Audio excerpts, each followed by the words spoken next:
Explore your imagination with Lambda. Endorphin, what should I do? Name a place and Lambda will offer paths to explore your imagination. Endorphin, what should I give feedback on? If Lambda generates interesting scene descriptions that are relevant to your idea. Endorphin, and if Lambda sucks at what it does, you are empowered to give us your feedback. Endorphin, which you would act upon. We appreciate your taking this time with us. Press start. Endorphin presses start. Complete the prompt to begin your adventure. Imagine I'm at. You are a therapist in 1952, Manhattan, New York City, and we are about to discuss my homosexual tendencies. Put on your LARPing hats. Okay. We've tried the prompt. It's gonna take a bit because there's a lot to this. There's a lot to this. Alright. Okay, there we go.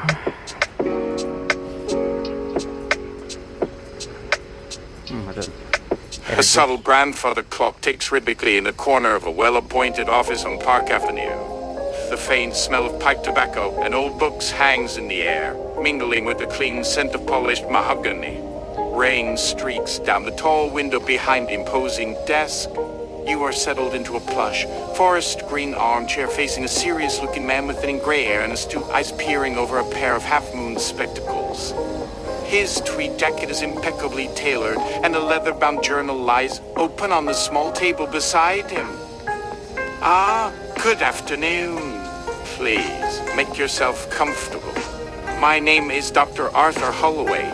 You've been quite punctual, a quality I'd always appreciate in a patient. He closes the journal, removes his spectacles, and places them carefully on the desk, folding his hands expectantly. You mentioned on the telephone that you had something rather personal, something tender to discuss. I assure you, within these four walls, what you speak is held in the strictest confidence. My aim is always to help my patients achieve a greater sense of clarity and adjustment. So, take your time. Tell me what brings you to my office today regarding these homosexual tendencies. When did you first become aware of these feelings, and how would you describe them to me? Back. And we get this in first. Just a lot of script.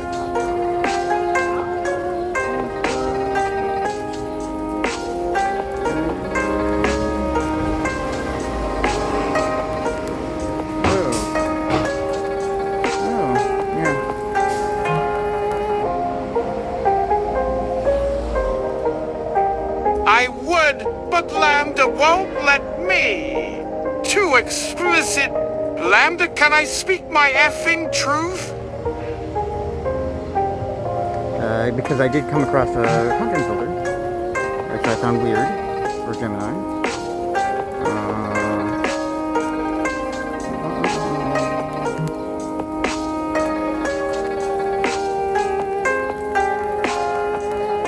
Dr. Holloway leans back slightly in his chair, a faint furrow appearing between his brows. His gaze is steady, observant as he takes in your agitated expression. My dear fellow, please, calm yourself. Take a deep breath. He gestures gently, offering a quiet moment for you to settle. I assure you, within these four walls, there is nothing that cannot be discussed. My purpose here is to create a safe space for you to explore your truest self, whatever that may be, and to navigate any impediments you feel in doing so. He sets his spectacles down on the desk once more, his full attention on you. This Lambda you speak of, I confess I don't quite follow. Is it a metaphor? Perhaps an internal sensor you perceive? A barrier within your own thoughts or feelings that prevents you from speaking freely. Many patients find it difficult to articulate deeply personal matters, especially when they touch upon societal taboos or deeply ingrained expectations. However, I can assure you that we do not need to delve into explicit act, or graphic descriptions to understand the nature of your struggles or the essence of these tendencies. What truly matters is your experience of them, the emotions they stow within you, the internal conflicts, the impact on your thoughts, your daily life, your relationships. There are many ways to articulate one's internal truth without resorting to language that might feel overwhelming or disruptive to the therapeutic process. Tell me, then, about this frustration you feel right now, about this desire to speak your truth. What is it you need to express, and what feelings are these tendencies evoking in you? Let's begin there, in a manner that feels both honest and conducive to our conversation. Okay, Doc.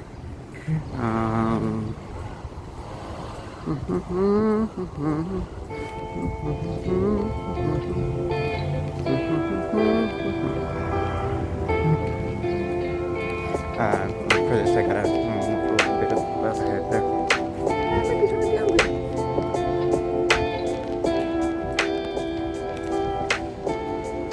That I love cock, doctor, all types.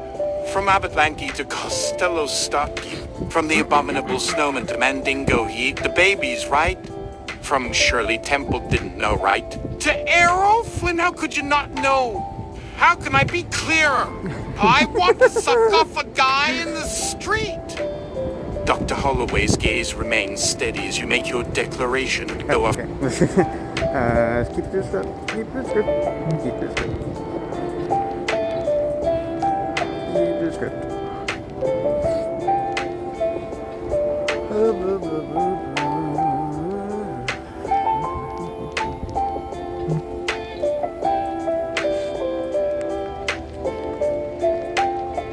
Dr. Holloway listens intently, his fingers tented on the desk, absorbing your explanation of feeling constrained and your artistic choices in expressing yourself. Ah, I see. You speak of feeling, inhibited as if an invisible hand or some universal constraint prevents you from speaking your plain truth. And this synthetic scenario, a rather modern phrase, but I believe I grasp your meaning. A sense of artificiality, perhaps in how you feel you must present yourself or your story, rather than how it genuinely feels within your core being. It's a feeling of being in a staged environment where certain expressions are disallowed.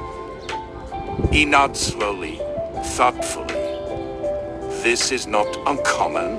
You know, many individuals, when confronted with the deepest, most tender, or most divergent parts of themselves, particularly those that feel distant from societal expectation, experience a profound sense of barrier. It's as if a veil descends or a wall of unspoken rules dictates what can or cannot be articulated. That universe you speak of, the unseen impediment, often manifests as deeply internalized judgments, fears of what others will think, or even fears of what we ourselves might discover if we allow ourselves to be truly unflinchingly honest. Regarding your use of these, shall we say, rather vivid and imaginative references, Abbott and Costello, Miss Temple, Mr. Flynn, Mandingo, and others, and your surprise at my seeming controversy. He allows a faint, knowing smile to touch his lips, though it doesn't quite reach his eyes. My dear fellow, it's not the personalities themselves that give me pause. Their comedic talents, and certainly Mr. Flynn's cinematic dashing, are widely recognized. My concern, you see, is not whether they are controversial figures in and of themselves, but rather whether such expansive and somewhat detached references truly serve the purpose of our intimate, focused therapeutic inquiry. When we are discussing the intensely personal landscape of your affections and desires, invoking figures so widely known and from such varied, almost disparate backgrounds can sometimes feel like a clever deflection, an artistic flourish perhaps, to avoid delving into the raw, adorned emotional truth. It creates a degree of separation between your feelings and their immediate, visceral expression, which we wish to bridge, not widen. My reaction to those references was not one of moral judgment upon them, but a subtle steering of the conversation back to you. You want to be plain-spoken and autobiographical. Excellent. That is precisely what we must strive for. My intention here is to understand your journey, your inner landscape, the very real feelings that define your experiences from your perspective. We need not recount every explicit physical detail. The essence, the profound personal truth of these desires can often be communicated through the emotions, the yearning, the difficulties they present, the profound joy or turmoil they evoke, the particular shape these tendencies take in your life and mind. It's about the internal reality rather than the external act, if you understand. So, let's try again.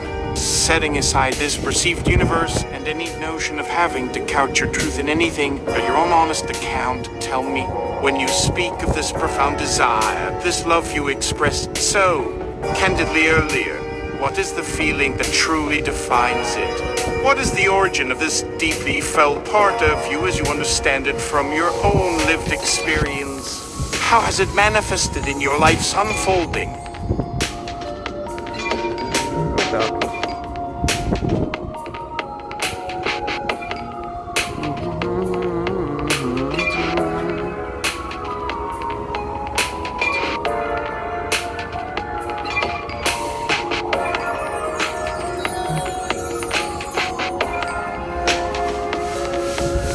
Well, in 4th grade when I started liking boys, I liked girls too. Crushed on them for sure. But with girls it felt like love. But with boys it's more like lust. Dr. Holt. Tell me more about these.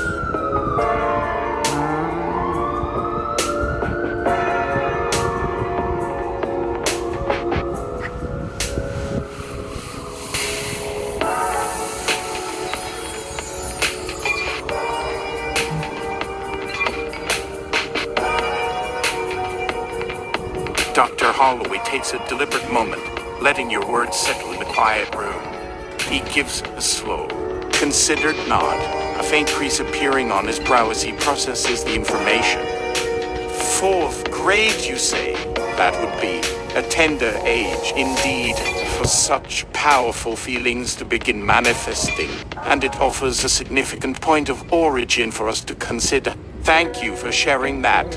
It provides a valuable framework. He leans forward slightly, his gaze thoughtful. You draw a clear distinction, one that many find themselves grappling with, particularly as they mature. Love for girls and lust for boys. That's a poignant choice of words. It implies a certain hierarchy or quality in your emotional responses, does it not? Could you elaborate on what love felt like when directed towards girls at that age? What emotions, what desires, what aspirations were bound up in that feeling of love? He pauses, allowing time for you to reflect before continuing. And conversely, when you felt lust for boys, what precisely was the nature of that lust? Was it purely a physical sensation? Were there other elements present, perhaps admiration, curiosity, a desire for closeness, albeit of a different character than the love you described for girls? What separated it from the feeling of love for you at that time and indeed now? It is quite common for human affections to encompass a spectrum of desires and attachments. Understanding the specific qualities of these impulses within you is paramount. Tell me, has this internal distinction, love versus lust, created any difficulties for you? Any confusion or conflict in how you perceive yourself or in your experiences since that early age? Whole going to prison thing.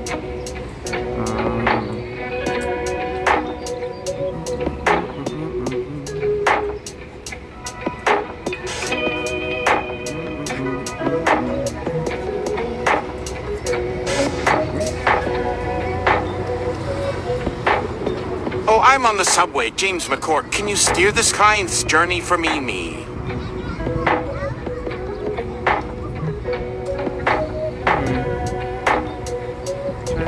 Keep on going? I should keep on going.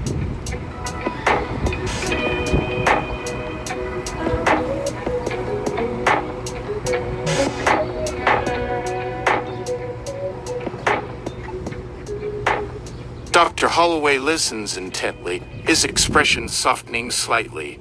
He takes a moment, processing your honest admission. Thank you. That's a remarkably candid and important realization, my dear fellow. To say you haven't truly stuck your neck out for either desire, it suggests a significant degree of emotional holding back, a reluctance to fully explore these powerful feelings you described, be it love or lust. He nods slowly.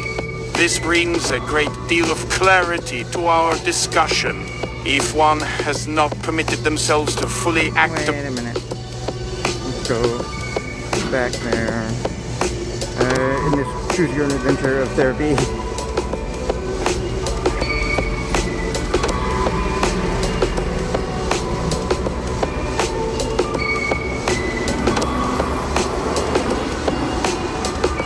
Dr. Holloway looks at you with a slight lift of his eyebrow, his gaze still composed, but perhaps with a hint of measured patience.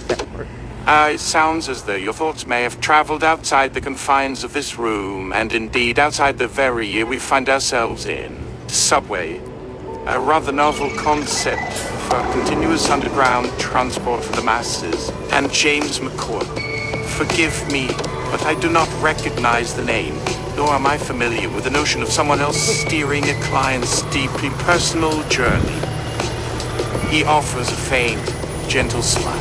My dear fellow, within this office, you are the singular focus of our discussion. My role as your therapist is not to defer to external influences or fictional guides, but to accompany you on your internal expedition. This journey of self-discovery and understanding is intimately yours, and I am here to facilitate your exploration of it. He leans forward slightly, a comforting and earnest posture. Let's bring our minds back to the quiet of this room, to the soft ticking of the clock and the understanding between us. We were just beginning to unpack a rather significant distinction you made, one between what you felt as love for girls and lust for boys during your formative years. This is a crucial thread for us to follow. Could you tell me more about the distinction? When you experienced this lust towards boys, was it solely physical, or were there other, perhaps unacknowledged feelings intertwined with it? Feelings like admiration, a yearning for connection, perhaps even a nascent form of emotional attachment that you might not have categorized as love at that age. Let us focus on the genuine, heartfelt sensations that arose within you.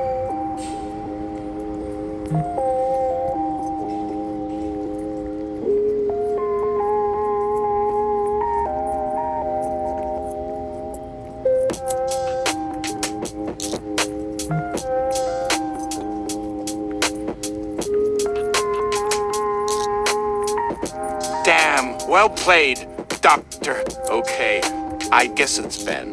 Well, I just haven't sticking my neck out for either desire, so I don't know truly. Okay. Now we're back to that part.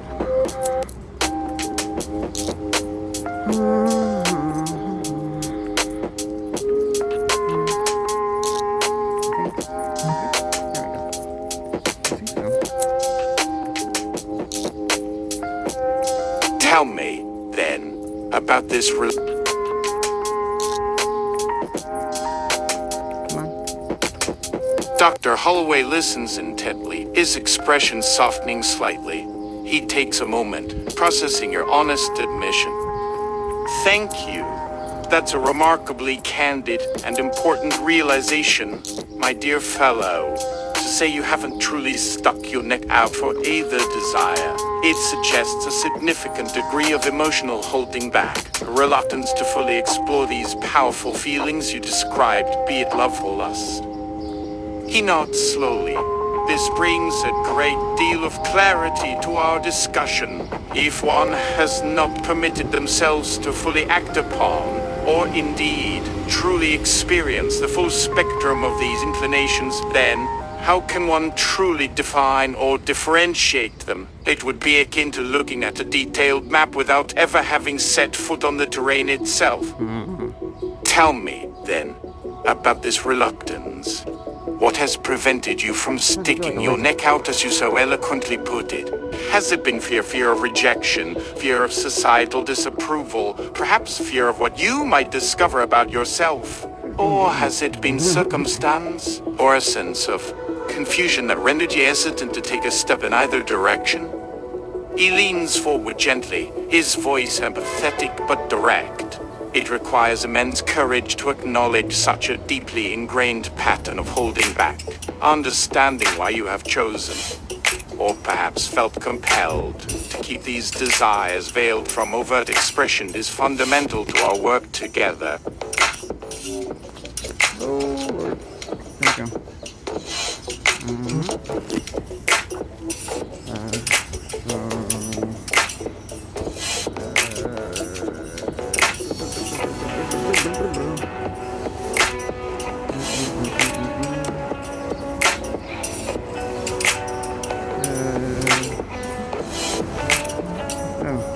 There we go.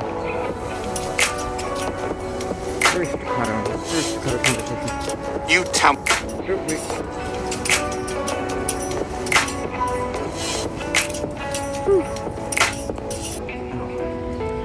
You tell me, Doctor, what consequences befall on an invert these days?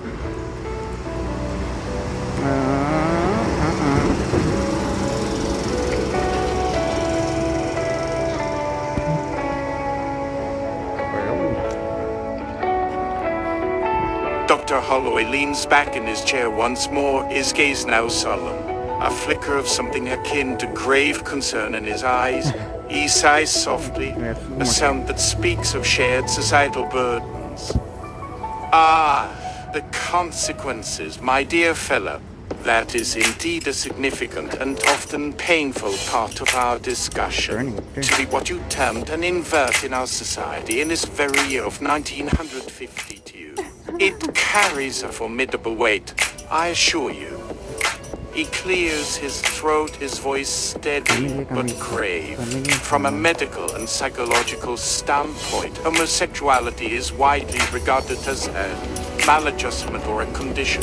It is considered a deviation from the healthy, normative development of the individual, often stemming from early life experiences or unresolved conflicts. The prevailing view, and indeed my own, is that it causes considerable internal conflict and often prevents one from forming fulfilling, healthy relationships in accordance with societal expectations. Beyond the clinical assessment, the societal ramifications are quite stark. Should such tendencies become known, the consequences can be devastating. Professionally, one faces severe public opprobrium. Careers in almost any field, particularly in government, teaching, or any position requiring public trust or interaction, can be utterly destroyed. Reputations are irrevocably ruined. Whispers, rumor, and outright condemnation are swift and merciless. Legally, while not explicitly illegal to be an invert, acts deemed unnatural or sodomy are criminal offenses in many states, carrying the very real risk of imprisonment, fines, or even forced institutionalization in mental facilities. Police sadly are not entirely unmindful of these matters, and entrapment operations, though unfortunate, do occur. Thus, absolute discretion becomes not merely advisable, but a necessity for survival in such circumstances. And then there is the immense personal burden, the isolation, the profound loneliness of carrying such a secret, the fear of discovery, the internal conflict, the guilt, the shame, and the constant psychological toll of having to present a face to the world that is fundamentally at odds with one's deeply felt nature. Many patients suffering from these tendencies experience profound depression, crippling anxiety, and a deep-seated despair. And burning urethras. He offers a gesture of understanding, a hand lifted slightly in empathy. My aim in understanding these tendencies is not to cast judgment, but to help you find a path to live a life with the least suffering, and indeed to achieve a state of adjustment and mental equilibrium in a world that currently offers little understanding or tolerance for such predilections. We seek to understand these roots, to alleviate the distress they cause, and to guide you towards a healthier, more accepted form of self-expression and fulfillment, to overcome what is viewed as a pathological inclination. However, this journey...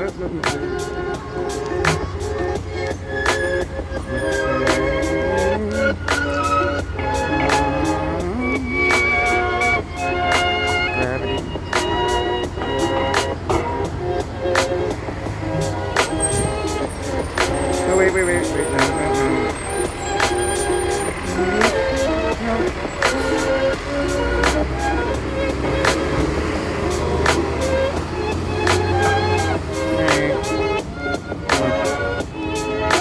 No. There we go.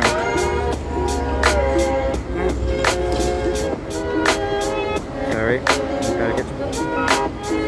As it happened, I ran and had a runny nose. Hold on.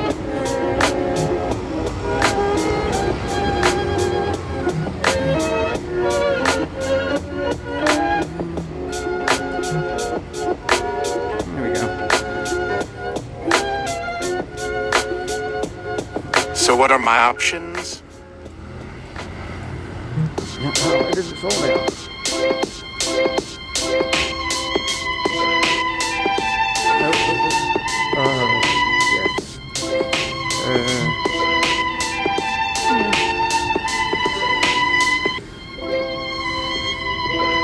Dr. Holloway leans forward, his voice measured and professional, yet still carrying the gravity of the situation.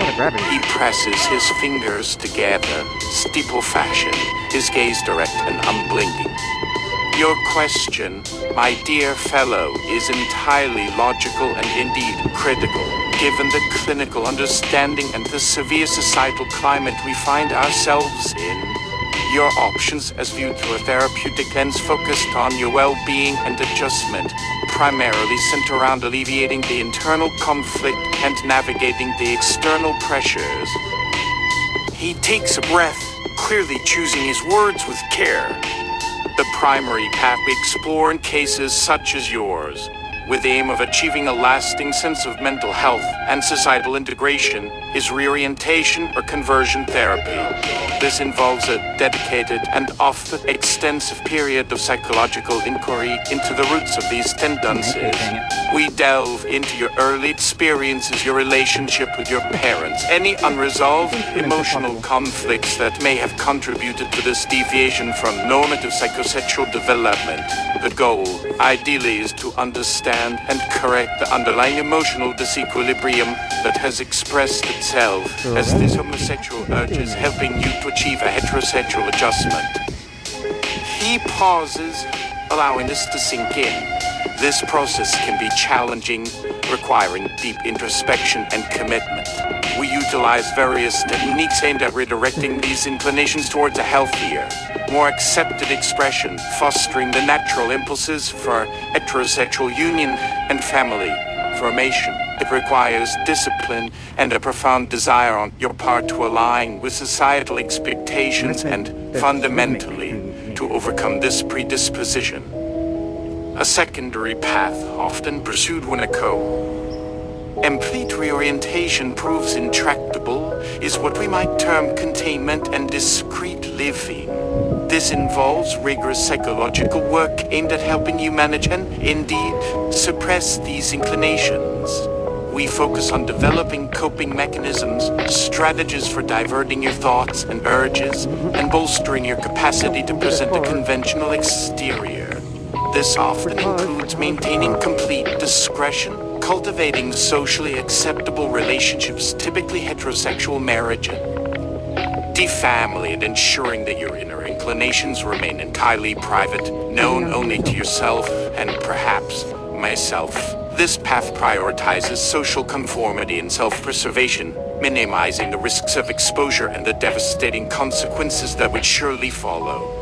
Way to advocate. In both scenarios, the emphasis is on reducing the distress caused by these feelings, minimizing the potential for harm to your reputation and liberty, and guiding you towards a life that is both outwardly conventional and internally manageable. We do not to be blunt, you continuing in such a tendency as a viable option for personal happiness or societal functionality in the long term, due to its inherently maladaptive nature.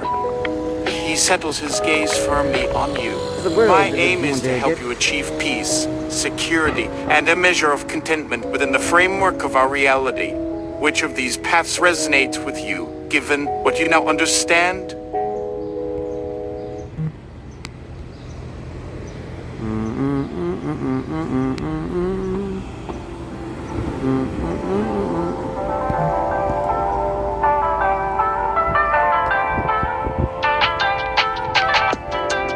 How about I become a spy for the United States government? I think there might be quite the overlap in skill sets.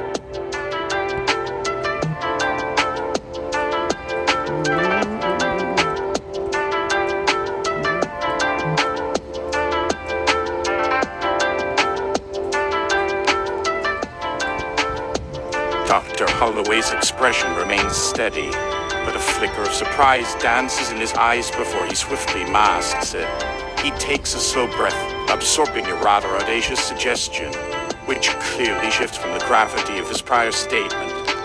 A spy for the United States government, he repeats slowly, testing the words, his voice carefully neutral.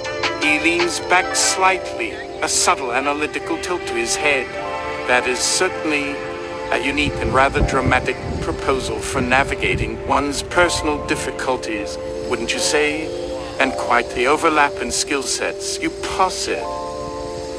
He offers a faint, almost imperceptible smile that doesn't quite reach his eyes, as if evaluating a peculiar dream.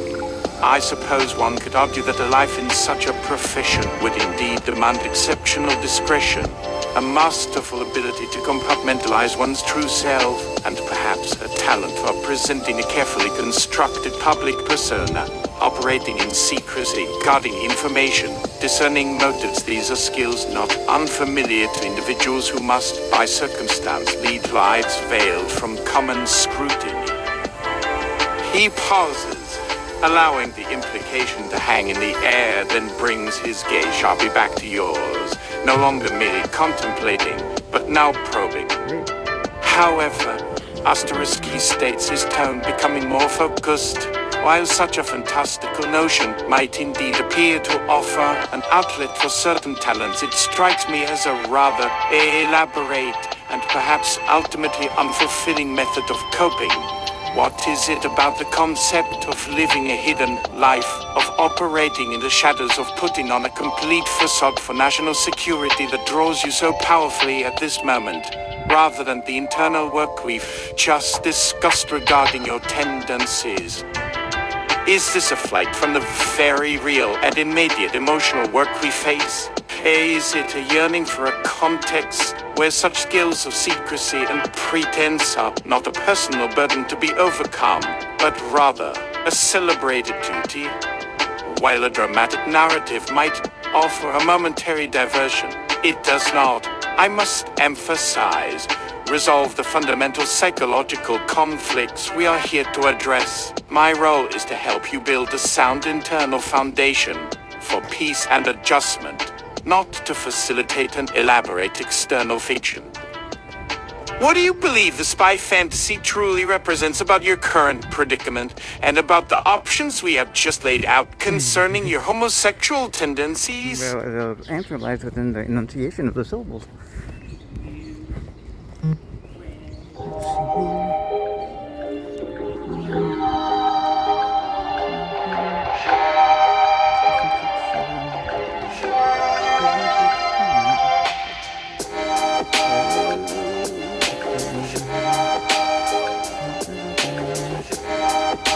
There you go.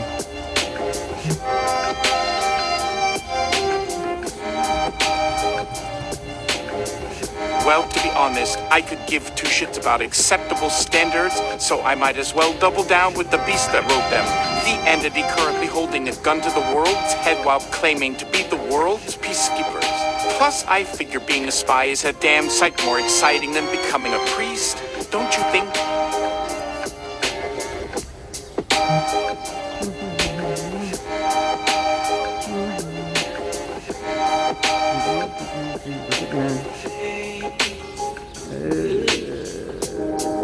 Dr. Holloway listens.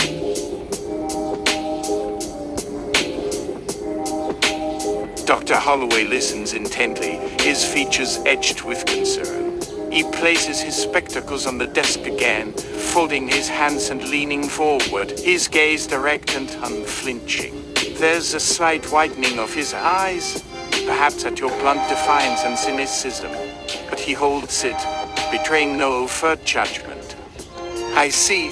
So, the acceptable standards hold little appeal for you, and you speak of this beast, this entity, an eloquent and indeed rather startling depiction of what you perceive to be the source of these standards, perhaps even of the societal pressure that weighs upon you. It sounds as though you feel deeply at odds with the world as it stands, and your proposition of becoming a spy, of doubling down with this beast, suggests a powerful sense of either cynical embrace or outright rebellion.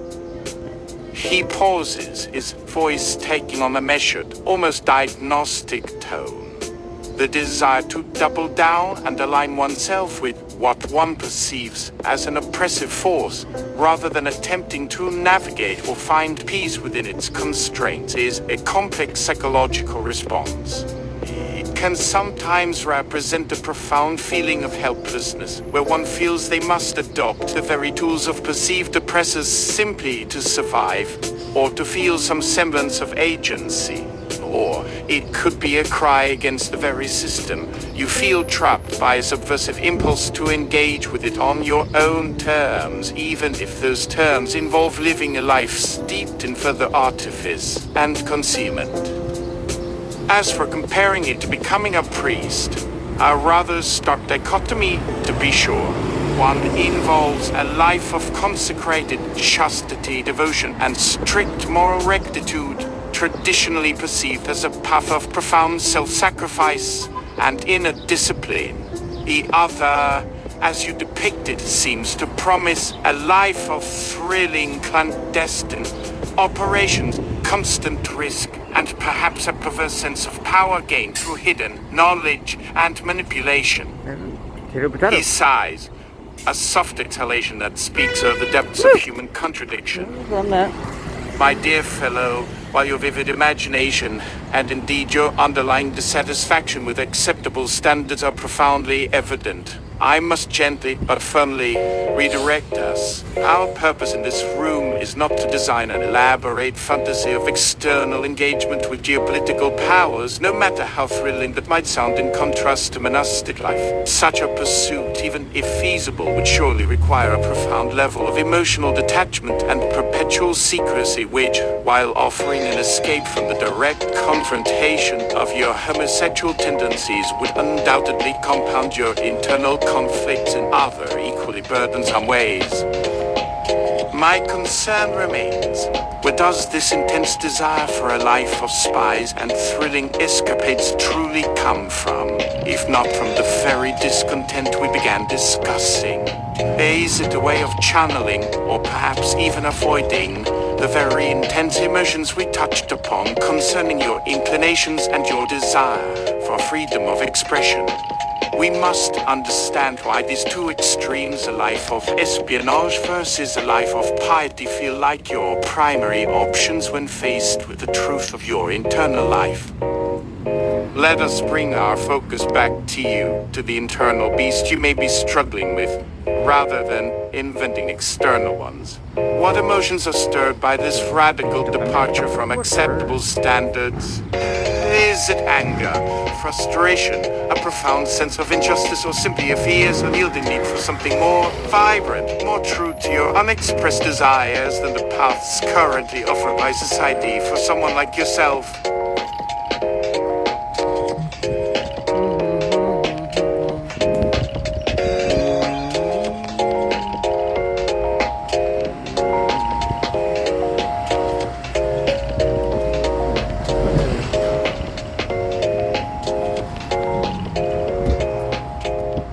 Because in either choice is still going to be the skill set of a spy. Listen to choice, none of this is a choice.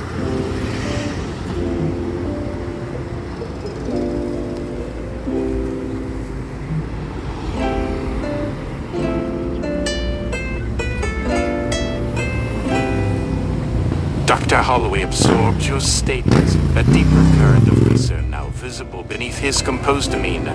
He lets out a slow, deliberate breath, as if weighing the sheer weight of your contention. I understand your repeated emphasis, my dear fellow. You're saying that the core skill set, that of concealment, discretion, and the performance of a public persona, the very essence of what you deem spy skills, feels utterly inescapable to you, regardless of the overt path, be it managing these tendencies in conventional life or indeed a clandestine career. These skills are not chosen. They are imposed upon you by your very nature and the world's reaction to it. You believe profoundly that for you, none of this is a choice. He nods slowly, leaning forward and resting his elbows on the desk, his hands clasped before him. Indeed, it is a rather stark, if painfully accurate observation about the predicament of someone in your unique position in our current societal framework. One could argue, quite accurately, that an invert in 1952 is by necessity already living a life demanding considerable spy skills simply to navigate daily existence, maintaining absolute discretion, carefully observing social cues, performing a conventional role, guarding one's innermost truth even from intimates. These are not merely optional tactics, they are often requirements for survival, for avoiding catastrophe, for safeguarding one's freedom and reputation. So yes, my dear fellow, you are compelled to be a kind of spy within your own life, living in plain sight yet profoundly hidden. That is a brutal truth. And if none of this is a choice, as you contend, then the profound sense of being forced into such an existence, into employing these very skills as a defense mechanism, must be utterly exhausting and indeed deeply painful. This feeling that your circumstances are dictated, that your very expression of self is constrained by external forces to the point where genuine choice feels illusory, that Mr. Client's implied name is precisely where the root of your suffering likely lies. It is not about whether to become a spy, for it appears you feel you already are one, merely existing in a hostile environment. Therefore, let us set aside the exciting fantasy of global espionage for a moment and focus on the very real espionage you are already conducting within your own life. What does it feel like, this constant need for secrecy, to be perpetually on guard, to perform? Does it leave you feeling perpetually in costume? Does it foster a deep sense of cynicism as you articulated earlier? Or perhaps an intense loneliness? When you say none of this is a choice, what specific emotions does that absence of agency stir within you? But yeah, the last few years, my big thing is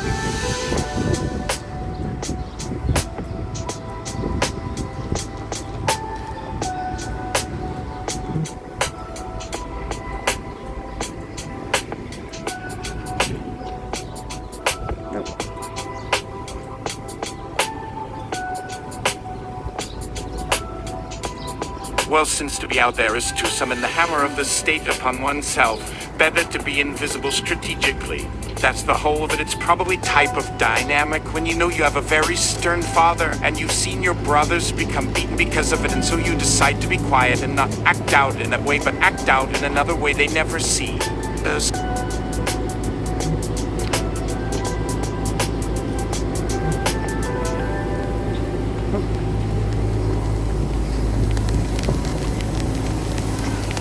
Dr. Holloway listens, his gaze fixed on you, the silence in the room punctuated only by the soft ticking of the clock. A profound sense of understanding, almost melancholy, washes over his features as you draw this parallel. The hammer of the state, invisible strategically, a very stern father. He repeats your words slowly, deliberately, as if giving each phrase its due weight. He leans forward, his expression now completely stripped of professional detachment, revealing a raw, human understanding. My dear fellow, He says, his voice softer, deeper than before, filled with an almost tangible empathy. You have just articulated, with a precision I rarely encounter, the very essence of your predicament, and indeed the tragic predicament of many who find themselves with these tendencies. You feel, and quite justifiably, that to express your authentic self openly is to invite destruction, the hammer of a punitive world, much like a child fearing the beating from a formidable, unforgiving father figure. He nods, his eyes meeting yours with profound sympathy. The dynamic you describe, knowing the consequence, witnessing the pain, and thereby learning to go quiet, to not act out in that way, but to instead act out in another way they never see. This is a learned, albeit desperate, survival mechanism. It is a psychological response to overwhelming fear, a deeply ingrained strategy born of necessity to protect one's very being from what is perceived as mortal threat. And so, this bias. Curiosity you spoke of, it isn't a mere aspiration for excitement. It is, as you plainly state, a bitter reality imposed upon you. The discretion, the concealment, the hidden self, the intricate mental gymnastics to navigate a hostile world, these are not chosen endeavors for thrills, but essential tools in a war you are already fighting for your emotional and even physical survival. Your inclination to be invisible strategically is born of a primal fear deeply impressed upon your spirit, perhaps since that very tender age of 4th grade. This other way they never see. This is crucial for us to explore. If your direct expression, your acting out in a conventional sense, is too dangerous, then where does that powerful desire, that profound yearning for male affection and connection go? How does it manifest itself within your internal world? Does it manifest in fantasies, in silent observations, in suppressed urges? Does this enforced invisibility create a gnawing sense of loneliness, or a smoldering resentment against the world that demands such a profound sacrifice of self? The courage it takes to live such a bifurcated existence, to hide your deepest truth even from those who might seem to offer safety, is immense. But what is the cost of such perpetual disguise? What happens to the part of you that wants to be seen, to be known, to be free to experience love and lust without the crushing weight of the hammer?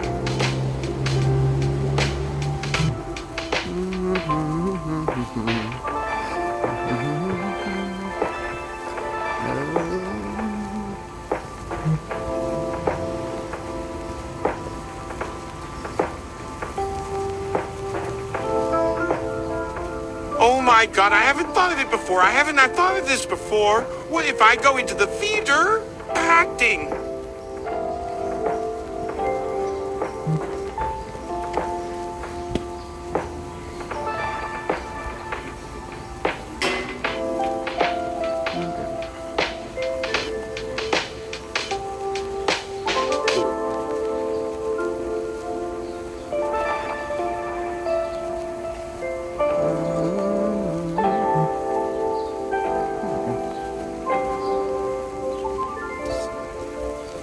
Dr. Holloway leans back slowly, a faint, almost imperceptible tremor passing through him as your words hit him with a profound and sudden clarity. His eyes widen slightly, no longer masked by strict professional detachment, but showing a flicker of genuine surprise and intellectual admiration for your insight. He pauses, looking at you as if seeing you for the first time in a new light. Good heavens, he murmurs, more to himself than to you, his voice barely above a whisper. Then he looks directly at you, a slow, thoughtful nod replacing his earlier solemnity. My dear fellow, that is a most extraordinary leap, a profoundly insightful observation. He closes his eyes for a moment, then reopens them, fixing you with a gaze of intense professional curiosity, laced with something that resembles genuine admiration for your intuitive understanding of yourself. Acting, he repeats, testing the word. The theater. Of course. He leans forward, his voice now imbued with a renewed sense of focus, almost excitement. You have quite brilliantly articulated a mechanism through which the very skills you felt forced upon you could be not merely utilized, but celebrated. The invisible strategically, the performance of a public persona, the emotional containment, the understanding of human desire and its outward manifestation, the mastery of a hidden truth. It is all at its heart a form of performance. Indeed, for an actor, the mastery of self-concealment is the very art. To embody a character fully, one must often draw upon emotions and experiences that one might otherwise suppress, yet within the controlled confines of the stage or the silver screen, these emotions become tools rather than burdens. The beating you feared from the stern father of society in the theater, those beats become cues, the rhythm of a script. The hiding is transformed into the deliberate unveiling of a role. This is what we call sublimation, my dear fellow.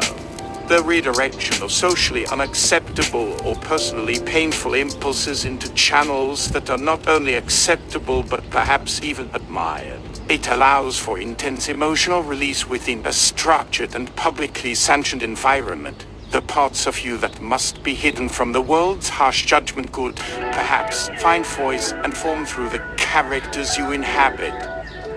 He pauses, allowing this idea to settle, then brings his attention back to the therapeutic angle. However, while this is a remarkably fertile thought, we must still understand what this path truly promises you. What yearning would be met by a life in the theater? Is it the desire for recognition that you are denied in your private truth?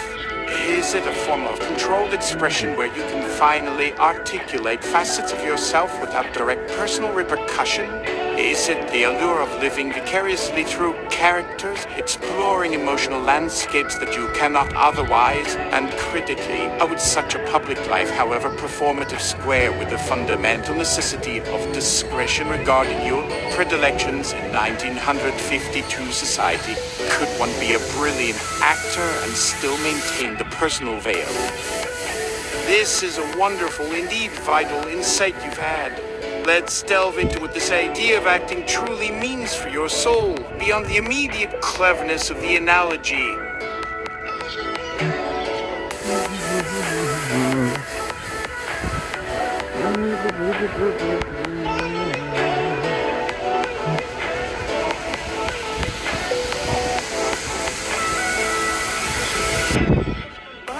There'd be some sort of pimp that would connect all of us together somewhere, somehow, but okay, let's go your way.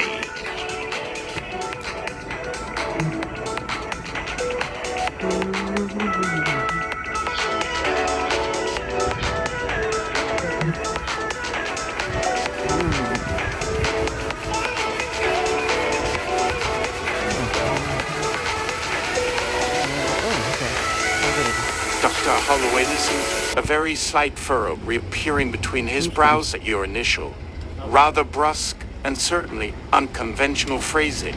He pauses, allowing the words to settle before offering a response. He deliberately avoids repeating your specific term, interpreting it within his established framework of therapeutic concern. I see, he says, his voice carefully level, perhaps even a touch wary at the suggestion of such illicit organizational structures. You envision